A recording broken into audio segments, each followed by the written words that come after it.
రోమీయులకు రాసిన పత్రిక 12వ అధ్యాయం 12వ వచనం. నిరీక్షణ గలవారై సంతోషించుచు, శ్రమలయందు ఓర్పు గలవారై ప్రార్థనయందు పట్టుదల కలిగి ఉండుడి. ప్రభువైన యేసుక్రీస్తు ఈ సమయంలో అద్భుతమైన దేవుని వాక్యాన్ని మనకందరికీ అందించినాడు.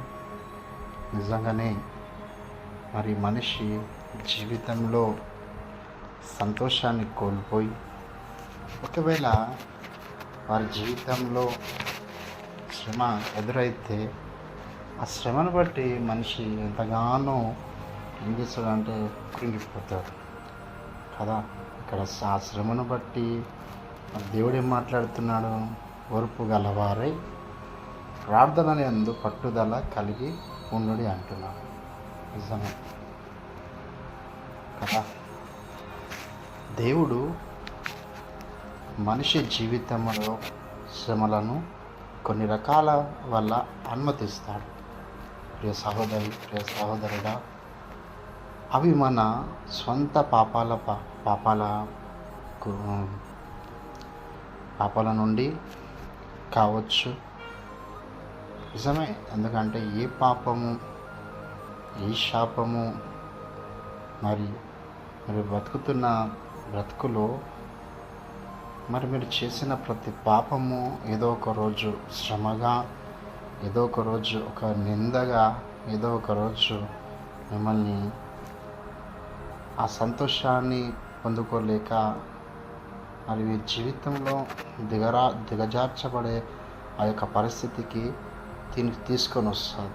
కానీ మీరు ఒక్కటి నమ్మాలి, ఏంటంటే కొన్నిసార్లు కావచ్చు మనలో విశ్వాసాన్ని బలపరచడానికి, దేవుని వాక్యాన్ని మరింత లోతుగా నేర్చుకోవడానికి, లేదా మనలో ఉన్న నిర్లక్ష్య వైఖరిని దూరం చేసి మనలను దేవుని వైపుకు నడపడానికి కొన్నిసార్లు ఏమవుతుంది తెలుసా?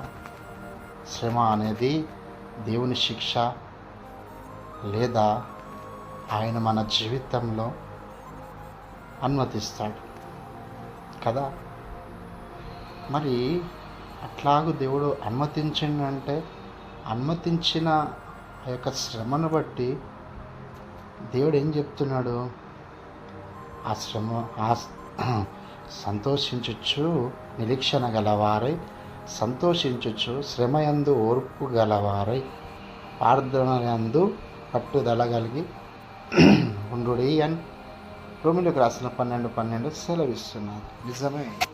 మరి భూమి మీద ప్రభువైన యేసుక్రీస్తుని అంగీకరించి తన సొంత రక్షకునిగా అంగీకరించి మరి ఆయన విశ్వాసం అనే ప్రయాణంలో ప్రయాణిస్తున్న ప్రతి బిడ్డ తన జీవితంలో ఏదైనా శ్రమ వచ్చినప్పుడు ఏమనుకుంటుందంటే, ఈ శ్రమ దేవుడు నా జీవితంలో అనుమతించిండు అని అనుకుంటాడు కదా.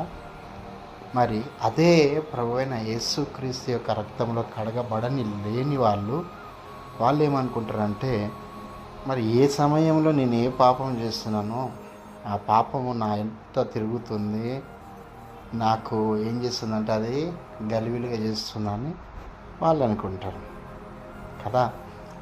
మరి నీ యొక్క శ్రమ, కష్టాలు మన విశ్వాసాన్ని పరీక్షించి బలోపేతం చేస్తాయి. ఎందుకంటే యోబుకి కలిగిన కష్టాలు అతని విశ్వాసాన్ని మరింత బలపరిచినాయి. శ్రమలు మనల్ని మరింత దేవుని వాక్యం వైపుకు తిరిగేలా చేస్తాయి. తద్వారా మన ఆయన మార్గాలను మరింత లోతుగా అర్థం చేసుకోవడానికి సహాయపడతాయి. నిజమే. మరి నువ్వు ఒకవేళ ప్రభువైన యేసుక్రీస్తు రక్తంలో కడగబడి లేనట్లయితే నీ జీవితంలో ఒక శ్రమ, దేవుడు నీవు చేసిన ప్రతి పాపము బట్టి ఈ లోకంలో ఉన్న శ్రమలు నేను చుట్టేసుకున్నట్లయితే మరి దేవుడు నీ జీవితంలో ఆ శ్రమ అనుమతించినట్లనే. ఎందుకంటే బలమైన సాక్షిగా దేవుని ఎదుట నువ్వు నిలబడడానికి ఒక్కొక్కసారి మనిషి జీవితంలో అనేకమైన శ్రమలని, అనేకమైన నిందలని దేవుడు అనుమతిస్తాడు కదా. బైబిల్ గ్రంథంలో రాసి ఉన్నది, నీ తలలో ఒక వెంట్రుక రాలాలంటే కూడా ఏం కావాలంట? ఆయన యొక్క ఆజ్ఞ కావాలంట. ఆ విధముగా మరి ఉన్నది. సరే, మరి ఈ విధముగా శ్రమ వచ్చినప్పుడు ఎప్పుడైనా సరే ఆ శ్రమను బట్టి భయపడొద్దు. సంతోషించచ్చు, నిరీక్షణ గలవారే సంతోషించచ్చు. ఆ శ్రమని ఎదుర్కొనేటకు మీరేం చేయాలంటే తెలుసా? ప్రార్థనలో ఎక్కువగా ఉండాలని దేవుడు సెలవిస్తున్నాడు. అదే నిజమైన దేవుని పైన విశ్వాసి అయిన నీవు నిజమైన విశ్వాసం చూపుతున్నట్లు లెక్క. ఆ యొక్క ప్రార్థన నీ జీవితంలో అద్భుతాన్ని చేయగలుగుతుంది కదా. దేవుడు తన విశ్వాసపాత్రుడైన యోబును శ్రమల పాలు అనుమతించిన ఆ దేవుడు మళ్ళీ ఏం చేసిండు తెలుసా? అనుమతించినాడు, శోధనకి గురి చేస్తున్నాడు. కానీ ఆయన విశ్వాసం ఆ టైంలో ఏమైపోయింది? పరీక్షింపబడింది కదా. పరీక్షిస్తాడు దేవుడు ఒక్కొక్క సమయంలో నిన్ను. ఆ పరీక్ష ఇచ్చిన ఆ పరీక్షలో నువ్వు ఫెయిల్ అవుతావా, పాస్ అవుతావా, అది నీ మీద ఆధారపడి ఉన్నది కదా.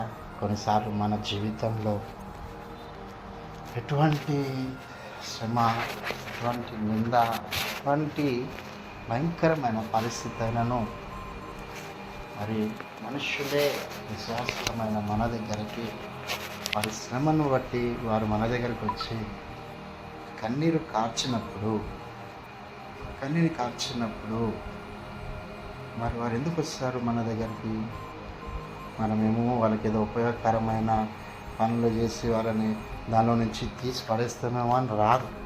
కానీ కొంతమంది ఏం చేస్తారంటే వాళ్ళకి ఏం అర్థం కాకుండా ఏం చేస్తారంటే తెలుసా? వస్తారు కొంతమంది వాళ్ళ శ్రమ, వాళ్ళ ఇబ్బందిని బట్టి మన దగ్గరకు వస్తారు.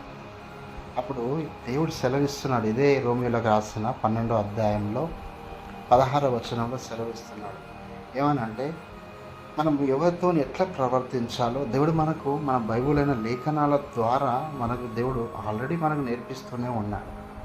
అది చూడండి, 15:16 ఏమని రాస్తుంటున్నది? సంతోషించు వారితో సంతోషించుడి, ఏడ్చు వారితో ఏడుగుడి, ఒకనితోనొకడు మనసు కలిగి ఉండుడి, కానీ హెచ్చు వాటి యందు మనసుంచక తగ్గు వాటి యందు ఆసక్తులై ఉండుడి. చూడండి, తోనికి మహిమ కలుగునగాక. ఎవడైతే నీ దగ్గర సంతోషంతో వచ్చి తన సంతోషాన్ని వ్యక్తపరుస్తాడో అని పట్ల నువ్వేం చేయాలంట? మనతో పాటు నువ్వేం చేయాలా? సంతోషించబడాలంట. ఎవడైతే నీ పట్ల వాడిని బాధను, వాని శ్రమను తీసుకొచ్చి నీ దగ్గర కుమరించినట్లయితే వానితో పాటు నీ హృదయం కూడా ఆయన ఏడుస్తుంటే నువ్వు కూడా దానిలో ఏడవాలి. దేన్ని బట్టి ఏడవాలి? నా దేవుడు ఈయన దగ్గర ఆ యొక్క ఆయన దేని కొరకైతే ఏడుస్తున్నాడో నా దేవుడు ఆయనకున్న పరిస్థితిని తీసివేయాలని నీ ప్రార్థనలో ఏం చేయాలి తెలుసా? ఏడవాల. అదే కదండి మనం ప్రతి ఆదివారము చర్చికి వెళ్ళి నేర్చుకుంటున్నది కదా. అంతేగాని నేనే బుద్ధిమంతుడని, నేనే వాళ్ళు చెప్పే హెచ్చు మాటలకి మనసు నుంచక నేనే బుద్ధిమంతుడనని అనుకోవద్దంట తెలుసా. అలాంటి పరిస్థితులు కొన్నిసార్లు వస్తాయి. వచ్చినప్పుడు విశ్వాసి అయిన మనము, విశ్వాసులు కాక ఉన్నవారు మన దగ్గరకు వచ్చినప్పుడు మరి వారి మనస్సుని మనము దేవుని తట్టు త్రిప్పడానికి మనం ట్రై చేయాలి తప్పించి వారికి అనవసరమైన సలహాలు ఇచ్చి వాళ్ళ హృదయాలను మళ్ళీ దేవుని తట్టు తిప్పకుండా వేరే తట్టు, సాతాను తట్టు తిప్పేటట్లు మనం చేయకూడదు. ఎందుకంటే మనము ప్రతి వారము, ప్రతిరోజు బైబిల్ గ్రంథాన్ని చదువుతున్నప్పుడు బైబిల్ గ్రంథంలో అనేకమైన పర్యంతములు, అనేకమైన విషయాలు, ఎంతమంది చెడిపోయిన వాళ్ళు ఉన్నారు, ఎంతమంది మంచి లేని వాళ్ళు ఉన్నారు, ఎంతమంది అనారోగ్య పరిస్థితిలో ఉన్న వ్యక్తులు ఉన్నా సరే, ఎవరున్నా దేవుడు ఏం చేసిందో సార్, ప్రతి ఒక్కరికి ఈ యొక్క బైబిల్ గ్రంథంలో జవాబు ఉన్నది. విచార సంబంధమైన వాడా, తాగుబోతా, లేకపోతే తిరుగుబోతా, తిండిపోతా, లేకపోతే దేనికి సంబంధించిన వాడా, ఎవరైనా సరే వారికి మనం చెప్పడానికి ప్రభువైన యేసుక్రీస్తు మన చేతిలో, మన మనసులో ఏం చేస్తుంది తెలుసా? వాక్యాన్ని మన జీవితంలో ఉంచినారు.